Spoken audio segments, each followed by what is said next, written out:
Halo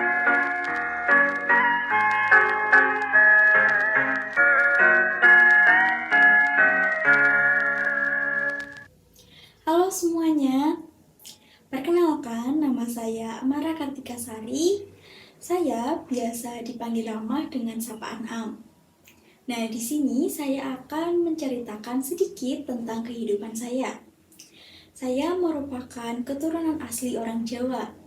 Saya lahir dan besar di Kabupaten Temanggung, lebih tepatnya di Provinsi Jawa Tengah.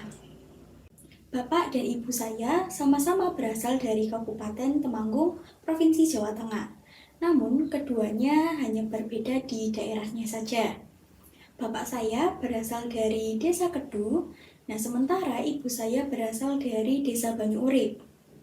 Nah, selain itu, Mbah Roko dan Mbah Rayi juga berasal dari Kabupaten Temanggung. Jadi, saya ini asli wong Temanggung. Meskipun saya orang Temanggung, saya juga mempunyai keunikan pada dialek yang saya gunakan. Saya dapat menggunakan dialek yang berbeda sesuai dengan di mana tempat saya berada. Temanggung mempunyai dialek yang berbeda di setiap daerahnya. Saat ini saya tinggal di Kabupaten Temanggung, lebih tepatnya di Desa Banyu Urip, yaitu desa tempat kelahiran ibu saya. Desa Banyu Urip bisa dibilang wilayah kota di Kabupaten Temanggung. Di Desa Banyu Urip biasanya menggunakan dialek dengan kata sapaan DE. Namun pada saat ini kata sapaan DE ini tidak banyak digunakan karena terdengar kasar. Saat ini yang sering digunakan yaitu kata sapaan koe. Kata sapaan koe lebih terdengar halus dan sopan daripada kata sapaan DE. Namun saat ini masih ada orang yang menggunakan kata sapaan DE sebagai sapaan antar teman sebaya ataupun kata sapaan kasar. Pada saat saya berada di Desa Kedu, yaitu tempat kelahiran bapak saya akan menggunakan dialek yang berbeda menyesuaikan dengan saudara-saudara saya yang lainnya. Desa Kedu masih terbilang desa yang kebudayaannya masih erat. Oleh karena itu, saya terkadang mencampur dialek kota dengan dialek desa. Di Desa Kedu, saya akan menggunakan dialek dengan sapaan Samang dan Peyang yang digunakan untuk sapaan kamu dan sapaan Nyong sebagai sapaan saya. Nah, selain sapaan tersebut terdapat juga sapaan wo. Nah, sapaan wo ini berdasarkan dari kata suwo. Suwo biasanya digunakan untuk sapaan bude ataupun pakde. Selain itu, saya menggunakan bahasa Jawa Medok Temanggungan. Nah, contohnya seperti menggunakan awalan da dan akhiran yo. Nah, contohnya seperti ini. Da iyo ya. Nah, biasanya kata ndak iyo ya ini digunakan oleh seseorang yang kurang percaya pada omongan orang lain atau mempertanyakan kebenaran. Nah, contoh penggunaannya seperti ini.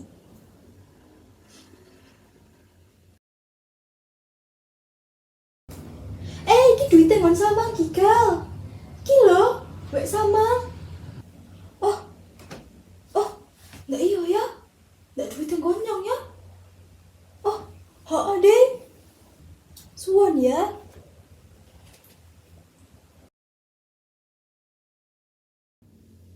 Tadi adalah contoh dialek Temanggungan dalam percakapan sehari-hari. Saya menggunakan dialek tersebut pada saat di tempat dan waktu tertentu saja, tidak digunakan sebagai bahasa keseharian. Dalam kesehariannya, saya tetap menggunakan bahasa Indonesia. Selain berbicara menggunakan dialek Temanggungan dan juga bahasa Indonesia, saya juga kerap berbicara menggunakan bahasa Korea. Minat pada bahasa Korea muncul di saat saya mulai menonton drama Korea setelah ujian SMP saya selesai. Nah, sejak saat itu saya mulai mengetahui budaya dan bahasa Korea. Saya mengetahui melalui menonton drama, variety show, dan juga musik K-pop. Sedikit demi sedikit saya memahami bahasanya, hingga akhirnya pada saat SMA saya lumayan bisa berbahasa Korea.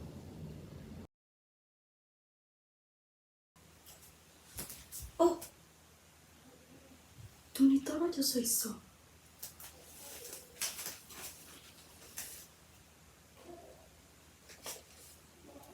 근데 이거 누구 할까?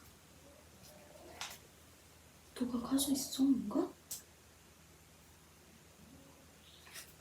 근데 지금 누구 사람이 없어. 나 지금 혼자 있었는데 이거 누구일까? 나는 지금 돈이 없어.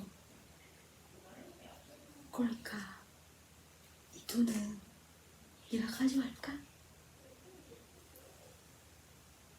그래? 좋아. 내가 가져갈게요. 여러분, 그거를 진짜 나쁜 행동이에요. 그러니까 하지 마요. 안 돼요, 여러분. 근데 돈이 있어도 좋아.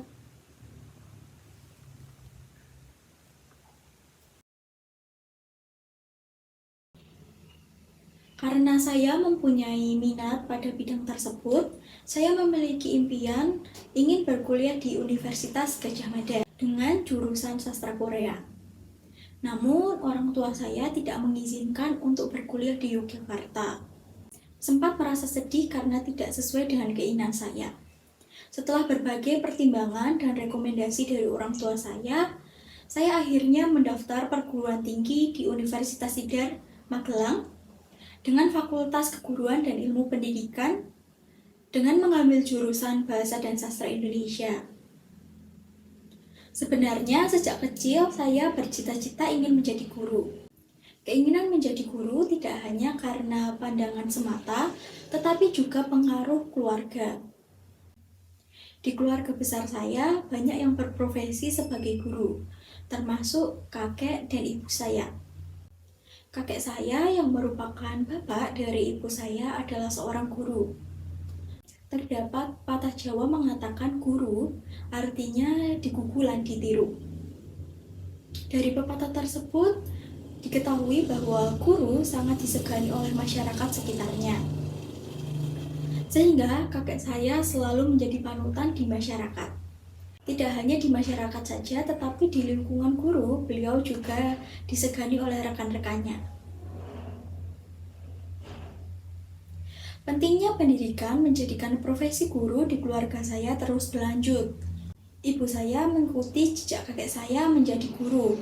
Ibu saya mengajar bahasa Indonesia di tingkat SMP negeri di Kabupaten Temanggung, sedangkan dahulu kakek saya mengajar ilmu pengetahuan alam di tingkat SMP negeri Kabupaten Temanggung. Menjadi guru bukan hanya sekedar pekerjaan, tetapi juga sebuah panggilan jiwa. Beliau selalu berusaha untuk yang terbaik bagi murid-muridnya, menginspirasi mereka untuk meraih cita-cita yang terbaik untuk mereka. Ibu saya tidak hanya pengajar yang dihormati, tetapi juga menjadi sosok yang dicintai oleh murid-muridnya. Saya mengikuti jejaknya dalam bidang keguruan. Saya merasa terinspirasi menjadi guru sama seperti ibu saya. Saya berharap menjadi guru sebagai upaya mencerdaskan generasi bangsa. Melalui profesi sebagai seorang guru, saya ingin memberikan kontribusi mengajar yang baik dan membawa semangat siswa nantinya. Saya juga ingin membawa pandangan baik masyarakat kepada keluarga saya dan juga saya melalui profesi yang saya cita-citakan. Saya mendapatkan status sosial dengan achieve status, di mana saat ini saya berstatus sebagai seorang mahasiswa dan saya akan berusaha Di saat nanti saya akan menjadi guru, maka saya akan mendapatkan status sosial sebagai profesi guru di masyarakat. Nah, sekian cerita mengenai kehidupan saya. Apabila terdapat kesalahan dalam tutur bahasa, mohon dimaafkan. Sekian dan terima kasih. Sampai jumpa.